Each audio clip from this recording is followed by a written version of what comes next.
Welcome to HR Insights, the podcast. Topical discussions with and for our global HR community. Welcome back to another episode of HR Insights. In this episode, we are covering AI and whether the adoption of this technology pays enough attention to the human consequences. The episode connects directly to what HR leaders are navigating right now. Things like transformation fatigue, trust erosion, pressure to adopt AI quickly, and the concern around what happens to human capability and culture within that process. To talk about this, we welcome Marc Ramos to the show. He's a learning and AI strategist with more than 20 years experience helping organizations including Google, Novartis, and Cornerstone. His insights are fascinating, and we really hope you enjoy the show. Thanks for listening.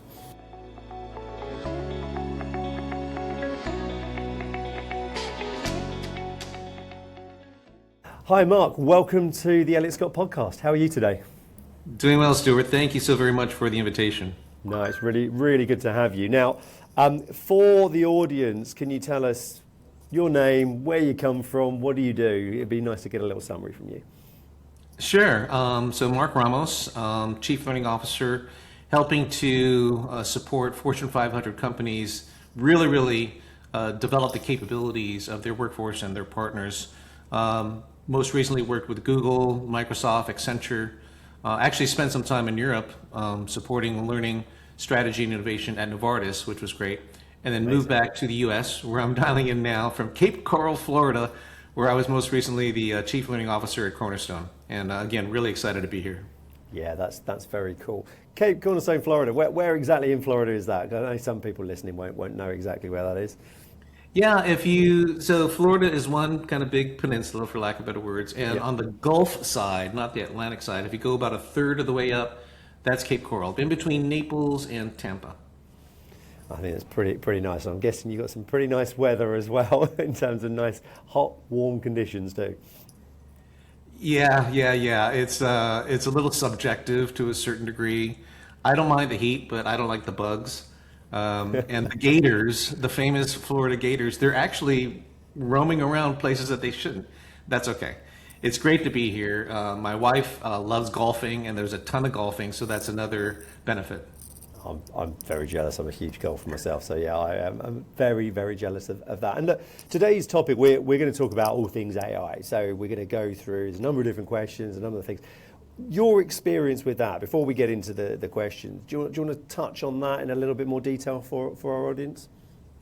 Yeah, I think in terms of the current state of AI, and I think that the birth, so to speak, of the current state of AI was really around November 2022, when ChatGPT, OpenAI's 3.5 kind of came out. So that's when everything kind of exploded. So that was roughly 3 years ago or so.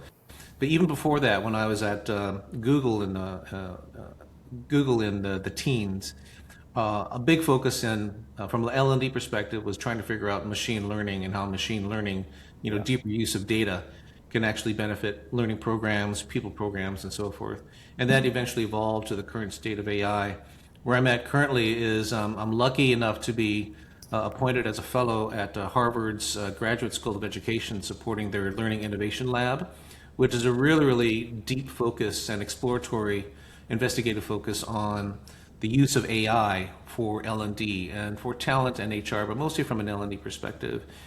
And then I've also been doing a lot of consulting and advising of younger AI edtech startups, giving them some perspectives, not only on the product, but also on the go-to-market motions and so forth. So, and then I've been sort of doing a ton of writing and research. I think that's been most of my hours is just researching, because AI, and I know we'll talk about this, Stuart, it is traveling so quickly. Yeah. And I'm a fan and I'm curious, but I'm also a little concerned. And in order for me to have the right mindset and to help folks, I'm just a research maniac. So based on what I'm researching, I do a lot of publications as well, published in Harvard Business Review and some other publications as well. So that's really exciting, is to really understand what's going on, try to make sure that it makes sense in my mind, and put it on paper so that way, people can critique and make sure that I'm on the right path. Yeah. Very, very, very cool. And look, I suppose to our audience a little bit, I'm sitting here now and look, we're surrounded by these articles around AI. It gets mentioned pretty much every day. I was going to say almost every hour, every minute almost in some respects.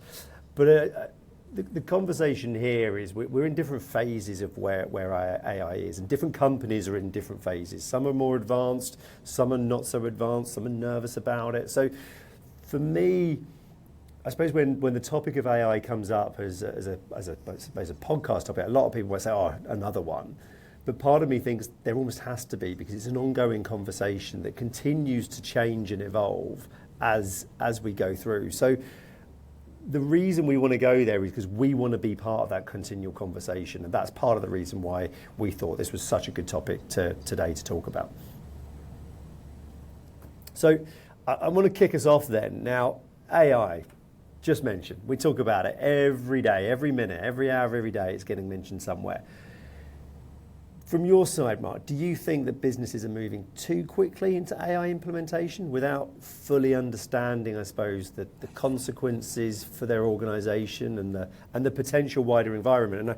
And I mentioned that in the backdrop of the Standard Chartered CEO comments just literally yesterday around removal of lower value human capital. Well, that wasn't exactly the most thoughtful comment. I'm actually looking at it right here. So the full comment is, it's not cost cutting, it's replacing, in some cases, lower value human capital with the financial capital and investment capital we're putting in. We don't have job losses, but we do have job role reductions. Like there's a difference. Yeah. In favor of the machines.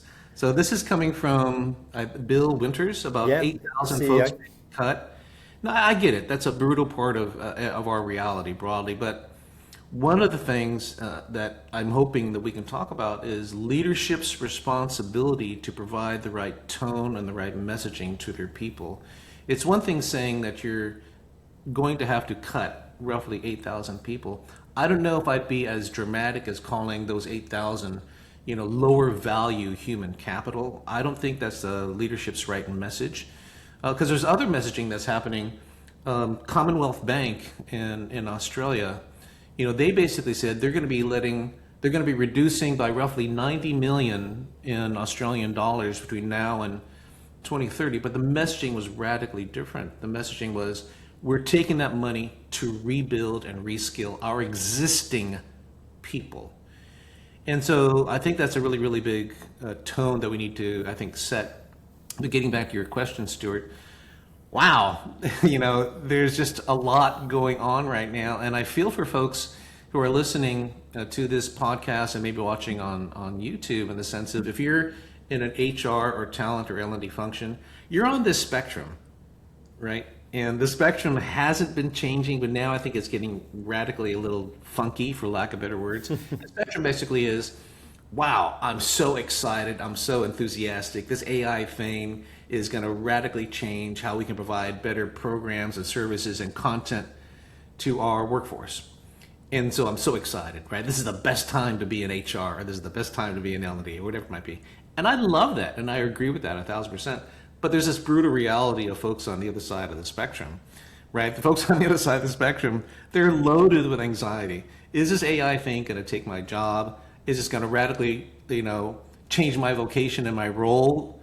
Is it going to really, have more outbound impacts negatively on society, on my community, on my family? And so where are we, on this spectrum? And I think those folks that are kind of in the middle-ish, where I'm trying to play, but there's so much noise, to be honest, Stuart, and there's so much great things that are getting stuck in the noise. It's hard to diffuse exactly, where do I want to play? How can I benefit my company? How can I benefit my team and then the people that I'm supporting, the workforce? And it's just a tough time, tough situation. And I think that spectrum in itself is getting a little frightening, and we can talk about that as well. It's a really difficult one. I think, to your point, I think people have been so quick on the enthusiastic side to sort of dive straight in, and even quotes or comments that I was seeing yesterday. I think there was one around, it won't be long before we have the first billion-dollar company that has just one employee. Yep. And I think the fear of that is what are we creating? And I think this is definitely, there is a worry, but you don't think that, do you think then people are moving too quickly into it? Or do you think that, again, it's just a spectrum, some are too slow, some are too quick, and some are doing it just right? Yeah, I think getting back to your prior question, I think, you can look at it at an enterprise level, regardless if you're a big company, small company, or you look at it from the individual level. Am I responding enough to stay in the groove related to what is going on right now with Anthropic and Claude and whatever it might be? For me, I guess I have a little bit of a jaundiced perspective in the sense of, 60% of my time these days is just reading a whole bunch of academic stuff and then commercial stuff and then stuff from our big five consultancies, right? And I'm trying to read between the lines, and my takeaway is absolutely, I think companies and individuals are frankly moving a little bit too quick to respond. On the enterprise side, we've heard many stories of companies, we need to remove X hundred or X thousands of people because the efficiency gain is just loud and clear. And I get that. And I think that's also part of business growth. But in many cases, and this is coming back big time, in many cases, the people that you let go tend to be call center or customer facing, maybe on the sales side. And now there's a really big swing of that pendulum where now they have to rehire those folks back. Yeah. So the message to me, I think, Stuart, is, I think on the enterprise side, people are, I think, it's a knee jerk. It's an AI knee jerk, right? I think they're just trying to respond to what the board or what, the macroeconomics at play are basically saying what they need to do. And then on the individual level, it's kind of equally confusing, maybe not as dark, if I can say that, because it's an opportunity, and I'm looking at it from an IT perspective.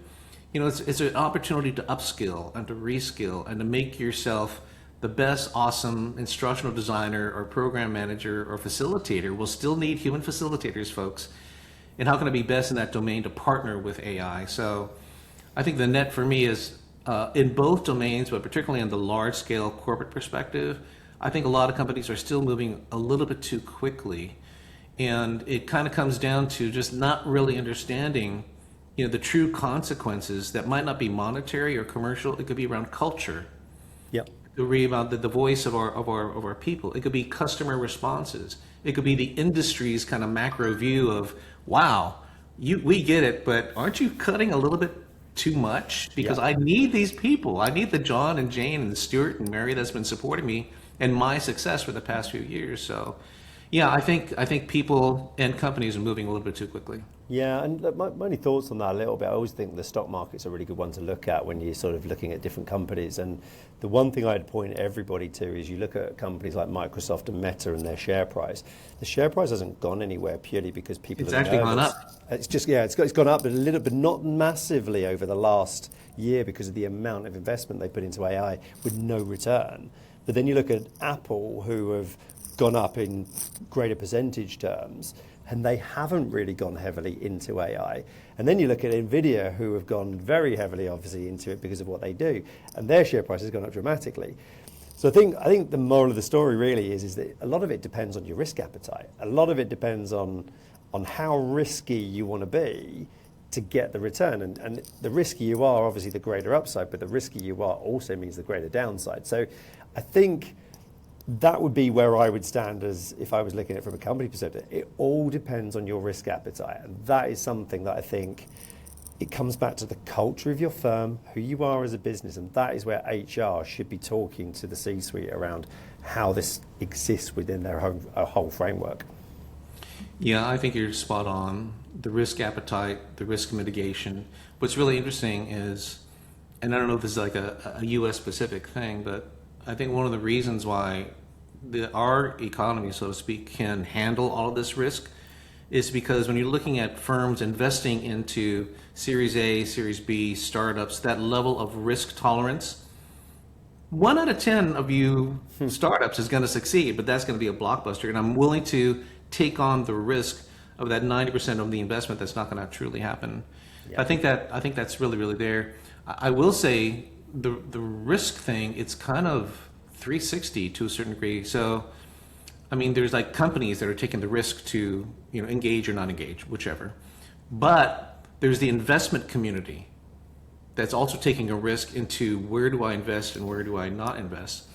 I mean, big players, you look at OpenAI. So OpenAI, I think it was a week ago or the week before. OpenAI, and by the way, Anthropic, they're starting a new services deployment businesses related to this whole kind of concept from Palantir called forward deployed engineers, or FDEs. So they're taking the forward deployed engineer model and they're building a whole new services unit for OpenAI, and then I know Anthropic, and interestingly, it's a lot of the same investors that are sharing that risk for both entities. But then you think about ultimate economics, right? I think OpenAI, for example, they're getting $4 billion to build out this new services deployment unit. $4 billion, and that's the investment over the next 4 years to 2030. But you know what? OpenAI's estimated loss for 2026 is still around $12 billion. They haven't made any profit since they started. So when you look about this risk, it's kind of this really funky dimension where the providers of the money are taking even a bigger risk for a company that's already devoted and announced their risk of, hey, we're only losing $12 billion this year. That's not as bad as last year where it was, 11.75. So this risk economics thing is just really, really scary. And getting back to your prior question, are companies moving too quickly? This is like empirical evidence, man. Yeah. It's like there, I don't know if the agreements are public, but if this amount of investment is actually being fortified and deployed for that type of model that is still questionable, we are in some really, really interesting times. Yeah, I totally agree, and it's so interesting when you look at that.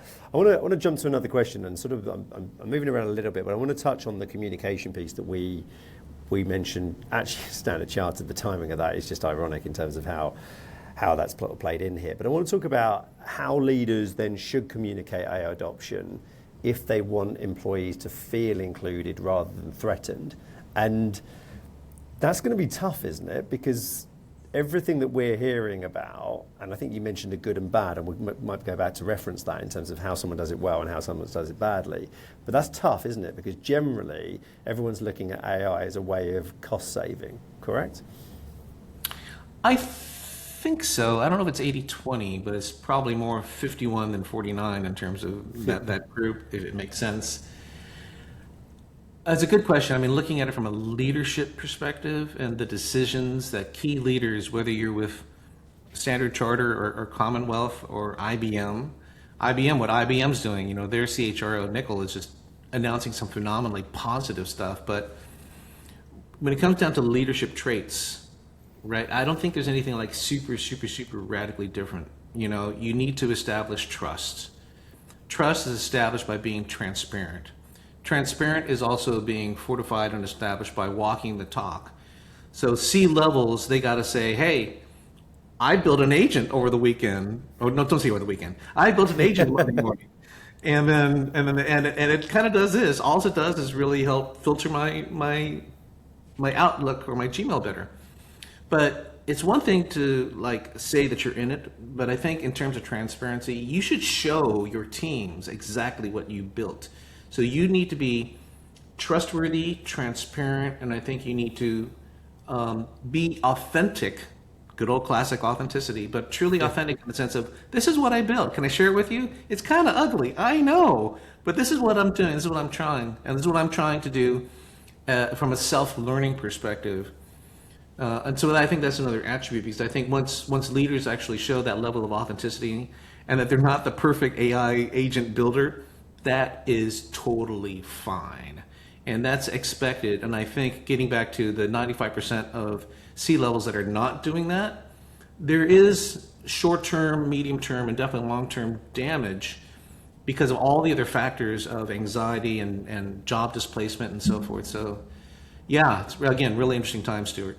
Yeah, it is. But with I suppose this adoption then comes, I suppose, a lot of change, and change is something that I've always found that people struggle with. People historically just don't like change. It's something that everybody does struggle with. So, is there a reason for why people or so many organisations change efforts, I suppose, struggle today? Is there a general reason for that? Someone said this before I was born, so some very famous individual. You know, humans don't like change. Yeah. Just in general, whether it's the fight or flight kind of construct. And I think there's like some DNA parallels there. What's really interesting, and I mentioned this at the onset, you know, from an L&D guy's perspective, this is the best time to be in this vocation, because we've been striving to have the mechanisms and the tools and the data that AI now provides and provisions for us if we're willing to kind of jump into the pool. And so that willingness to change, I kind of think it's at an individual level. But then getting back to the kind of leadership examples, if leadership and culturally we are providing, this is what I'm doing. I'm whomever, and I'm the CEO, or I'm the board, whomever. And these are my frailties, and this is where I do think the optimism and the opportunity is. By conveying that very, very simply, without ideally damaging, you know, the vanity or the ego of C-level people. Nothing against vanity or ego of C-level people, but I'm just saying that's kind of part of it.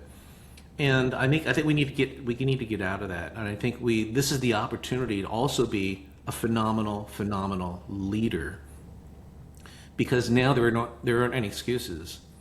I mean, we can call AI a tool, we can call AI a friend, we can call AI your therapist, whichever. It ain't going away.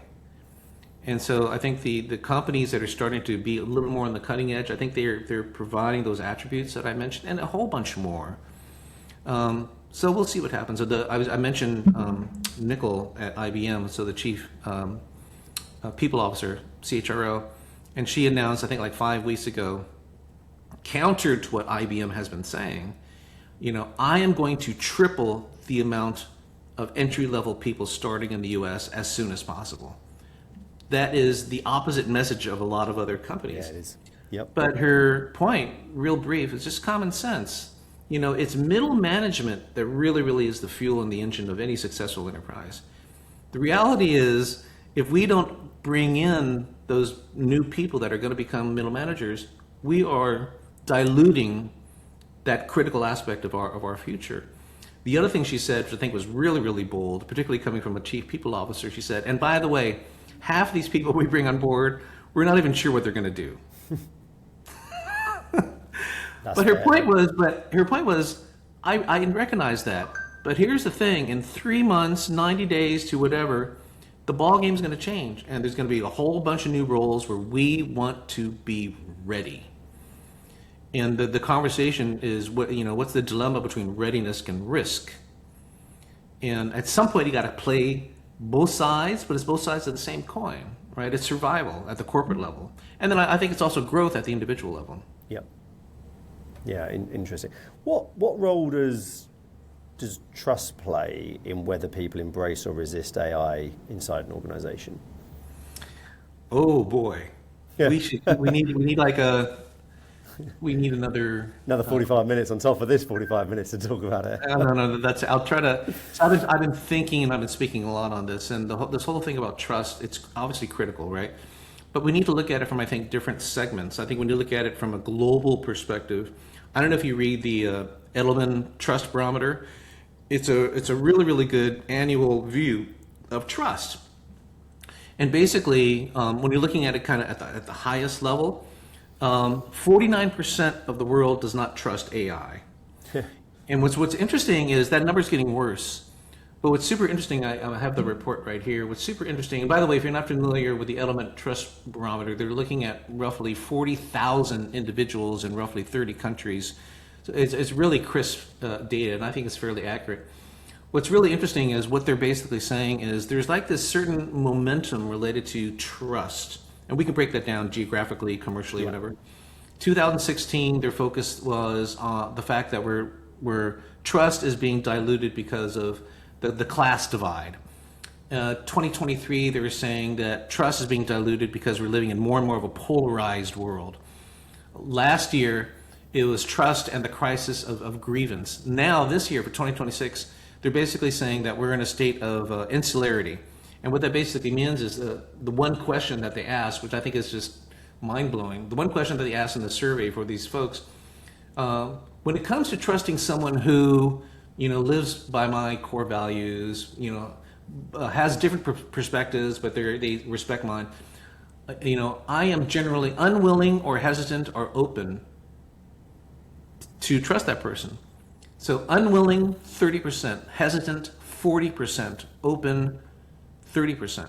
Yeah. So 70% of our society is in an insular state where they're not only trusting AI, they're not trusting their neighborhood and their friends and their peers and their colleagues. Good, bad, right, or wrong, if this is fairly accurate, I think it's the impacts are huge. That's like this global level. What's interesting too about the 49% is it's actually 72% of folks in the People's Republic of China have a higher level of trust versus the 32% and the 28%, 32 in the US and 28% in the UK. And that probably feels about right, but you got to think about where the heck did that 40% difference kind of come from? So that is a really, really interesting question. And then when you look at trust, I think not only at the global level and then at the regional level, there's this gap. Microsoft has this annual work report, and those numbers are striking in the sense of, executives at the C-level believe that AI is trustworthy when you're doing this kind of programs, whatever. And there's like a 35% difference of the workers saying, no, that's not right. So there's like this leadership gap. And then there's the gap even within your peer community. There's a article that came out by HBR. It's really, really fascinating, Stuart, and it's a little scary. Basically, the article was one where they did a survey of, I think, 2,000 engineers, and they had some observers of the people that are going through this test. Not really a test, but basically they asked these folks to do these particular kind of programming exercises or activities, and they were observed by these folks. And the thing is, the observers didn't know if any one of those engineers used AI or not. Right.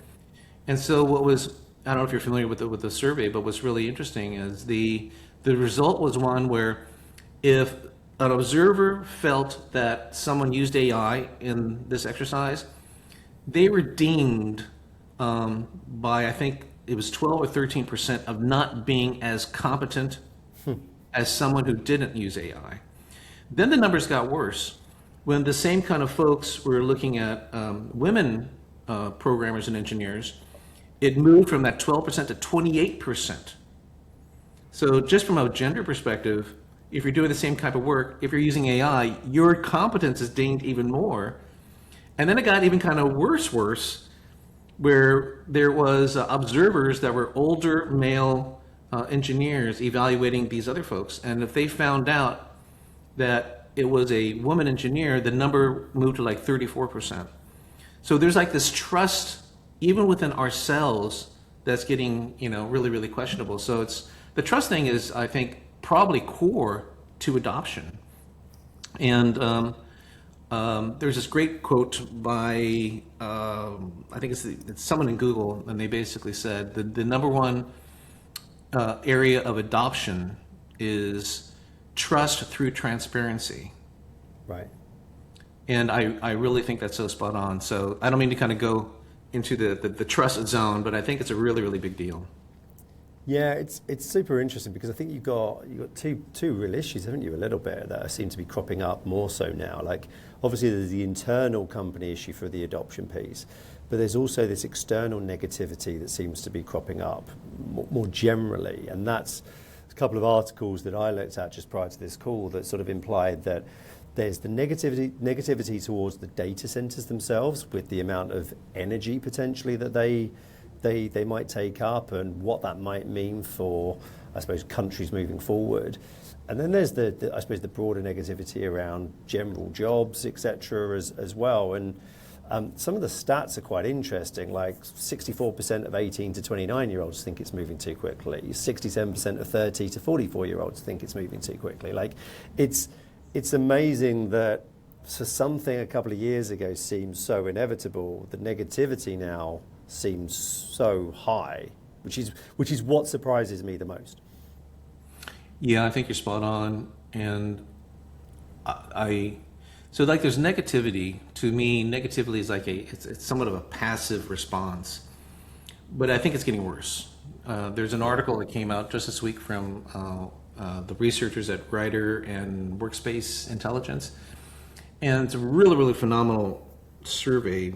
And what the one big takeaway, it's a lot of takeaways. One is 29% of employees admit actively sabotaging their company's AI strategy. Wow. What are they doing? So they're using unauthorized AI tools. They're feeding proprietary data into public AI systems on purpose. They're deliberately generating poor AI outputs beyond slop, right? They're refusing mandated AI tools. What's really interesting is we were talking about middle management for like IBM for something, middle management anywhere. That's kind of basically coming from Gen Z folks, right? Folks that are currently 15 to 30 years old or something like that. And their sabotage exceeds the 29% to 44%. Right. And this is like, really, really scary. I think it's particularly scary for, the HR folks and the talent folks on this podcast and on the video. One of the stats of the same group, but at the executive level, 60% of executives plan on laying off employees who cannot or will not use AI. 92% of C-level leaders admit they are cultivating an AI elite employee class, and they are more likely to be promoted 3 times faster than if you're not in that elite class. Wow. So I think, you can both read between the lines and you just say, oh, this is kind of malarkey, right? It's not really right fully there, but there's something there. Yeah.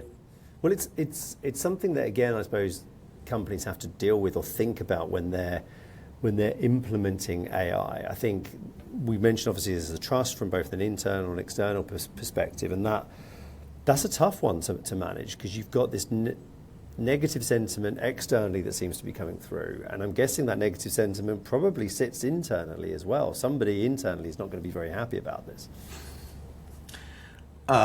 Yeah. So how do you do that? If you as a board member are moving ahead with this is the future, this is what you think. How do you deal with that? Do you have to fix sort of cultural and trust issues? Is that the first thing you do before you do the announcement? Yeah, I think you definitely need to tackle the whole kind of trust issues. I think there's 2 other issues that also need to be tackled. And one of them has to do with human agency.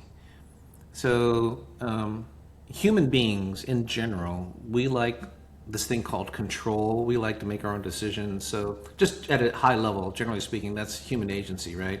Yeah. And human agency is being attacked.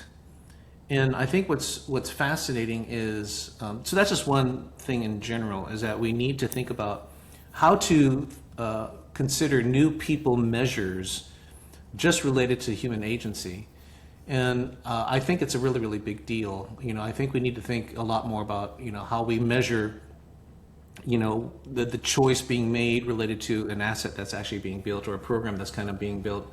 I think the other thing that's also really, really helpful is really thinking about, again, from the context of a measurement perspective. Yeah. What I'd also kind of look at is, and I have a list here, I'm just going to say some really, really quick.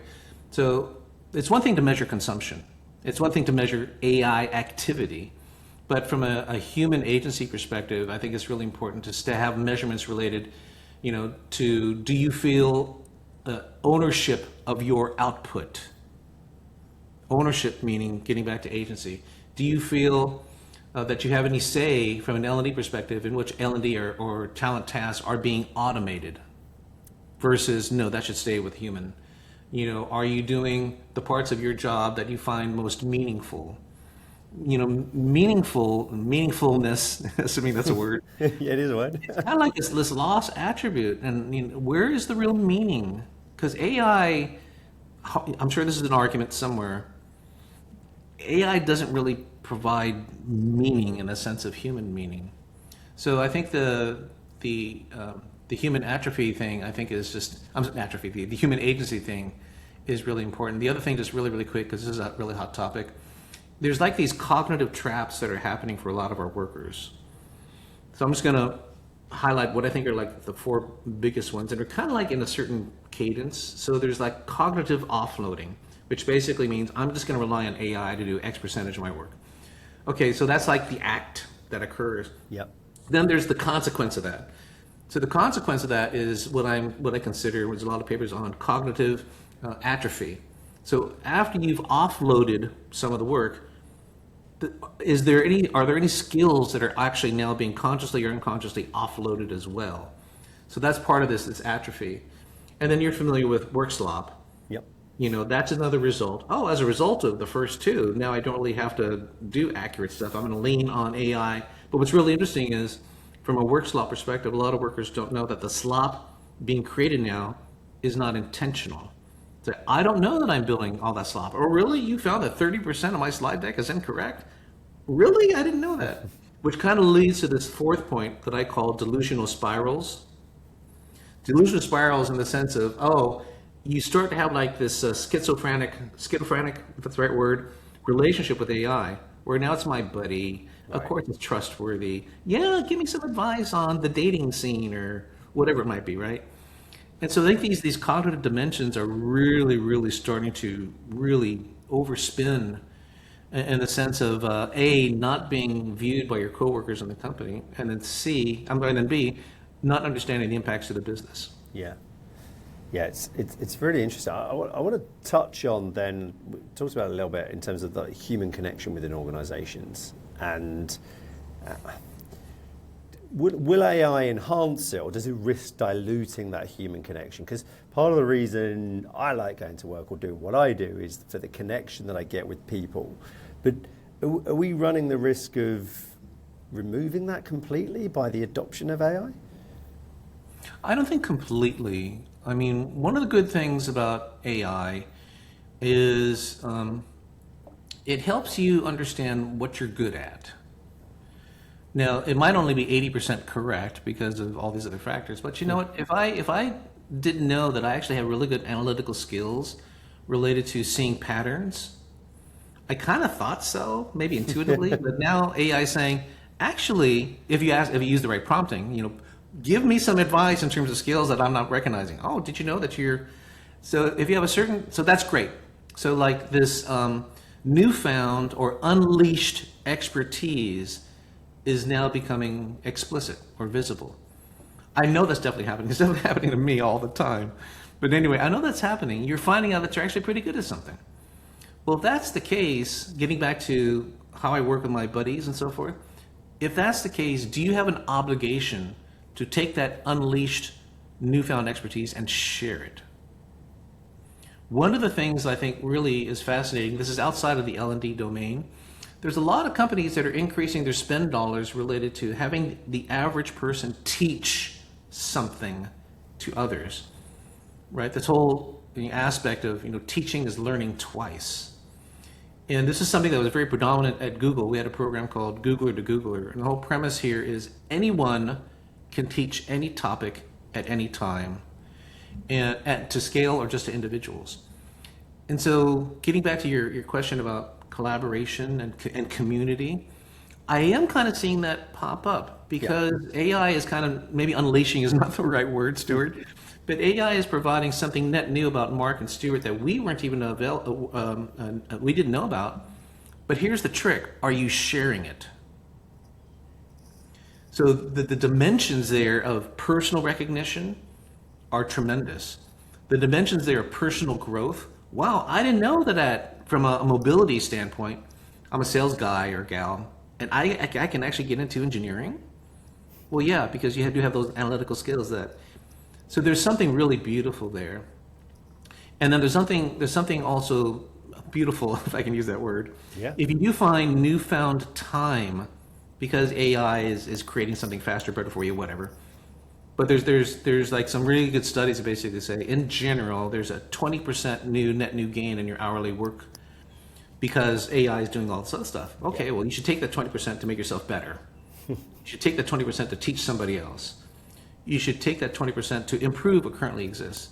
You should take that 20% to fill in gaps related to how we work with the business where we weren't resourced beforehand.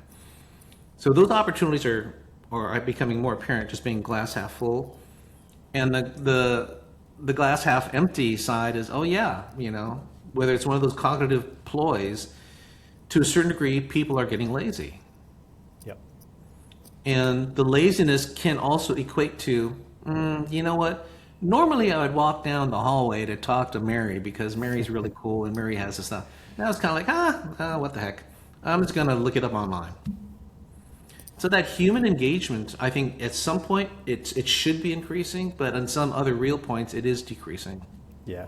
Okay. Interesting. And I suppose you could chuck in whether we're all in the office together or whether we're not. I guess if you're not in the office together, chances are you're going to look it up online because that's probably quicker versus. Oh, the old return to work. Yeah. I'm guessing that becomes a factor too. I think so. But I think Crazy. you're starting to see like this. I think people are basically saying, yeah, because of AI, we are tripling. You got to come back to the office not 3 days a week, but 5 days a week. Yeah. Because there's a new opportunity. Then there's the whole Google, Apple, Amazon mantra is, well, innovation occurs where humans can have a real conversation. Yeah. Got it. Then there's the other people that say, you know what? I understand that you can actually perform better if you're focused and just doing the stuff that you need to do, was AI related or not. And maybe they're kind of backing back from the return to office thing. I don't know. I think a lot of it comes down to the historical, cultural nuances of the workplace where, hey, you know what? We work in manufacturing. I think you better show up to the office. Yeah. Versus, no, we're all a 100% knowledge-based company, whatever that means. And you know what? No, do what you got to do. And then there's all the stuff in the middle. That's fair. So look, we've got about 5 minutes left. So there's one particular question I want to get to, and that revolves around, I suppose, a genuinely human-centric AI strategy. So I suppose the question to you there is, what does that look like in practice?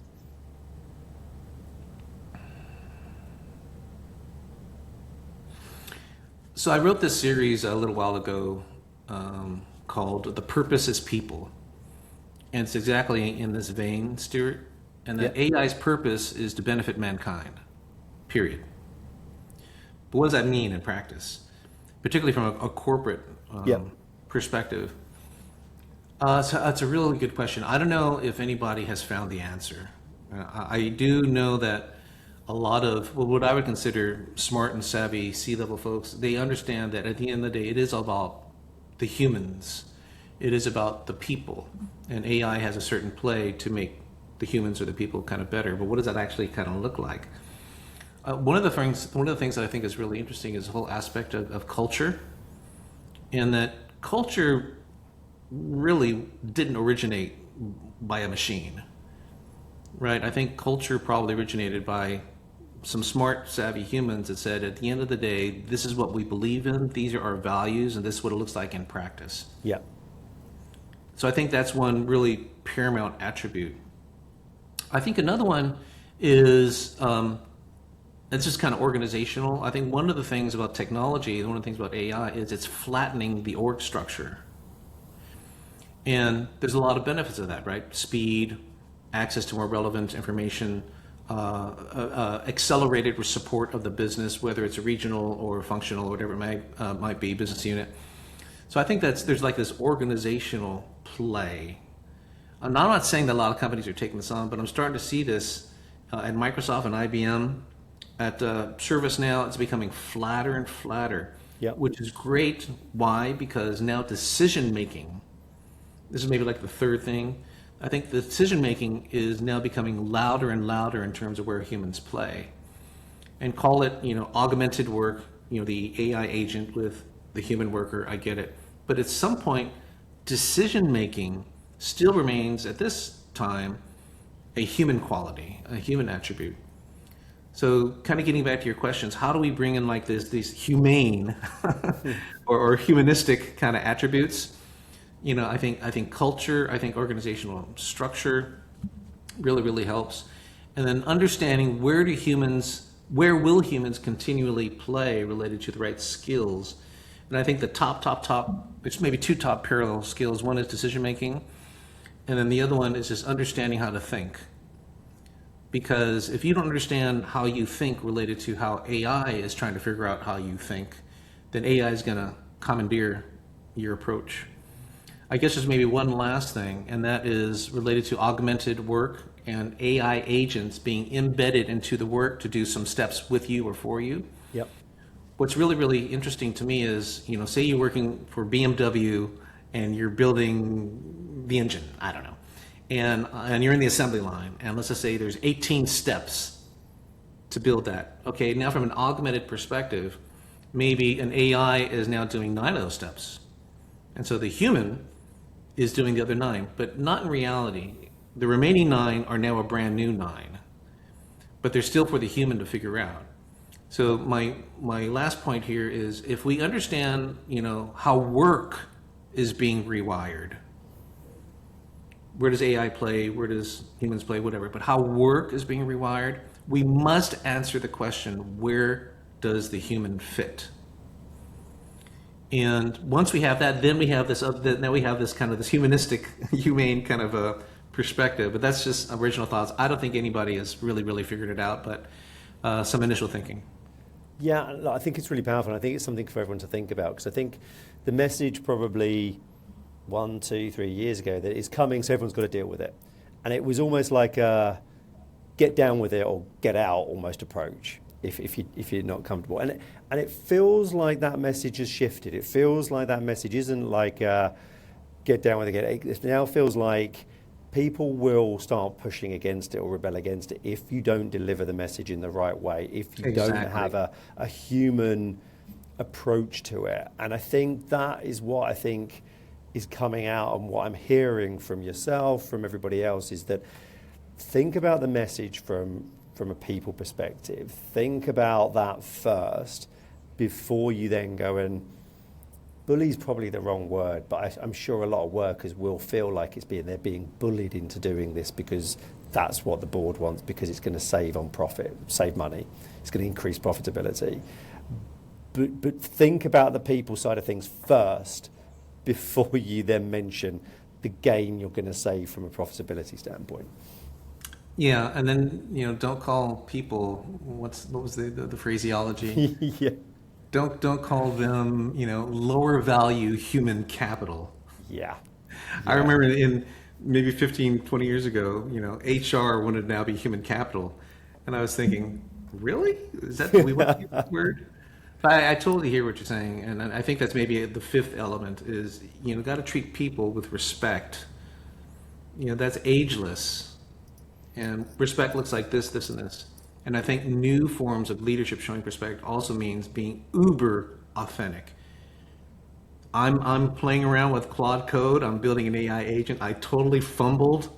This is what it looks like. It doesn't work, but you got to keep on trying as well. And you got to experiment. And we're protecting your time. We're protecting your manager to protect your time to make this happen.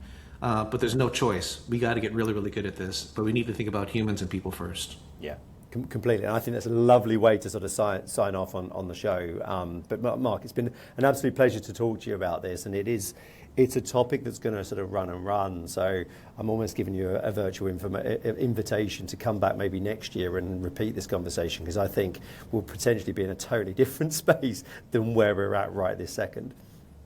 Yeah, no, happy to support. And I'm saying more than from a glass half full perspective, maybe from a glass 2/3 full perspective. It will get better. It will be really resonating to individuals and then to companies. So very happy to come back, and I really appreciate the invitation and the time, Stuart. Excellent. Good to have you on the show. Thanks ever so much. Cheers, Marc. Thank you. A huge thank you to Marc for joining us today. It's been a fascinating session. AI is going to continue to change and evolve the landscape that we live in. If you have any questions on the show today, please do email me at se@elliottScotthr.com. Thanks for listening. If you want to stay up to date with our content, please register to HR Insights via our website. Elliott Scott, the exclusive HR search and recruitment partner for HR leaders and professionals across the globe.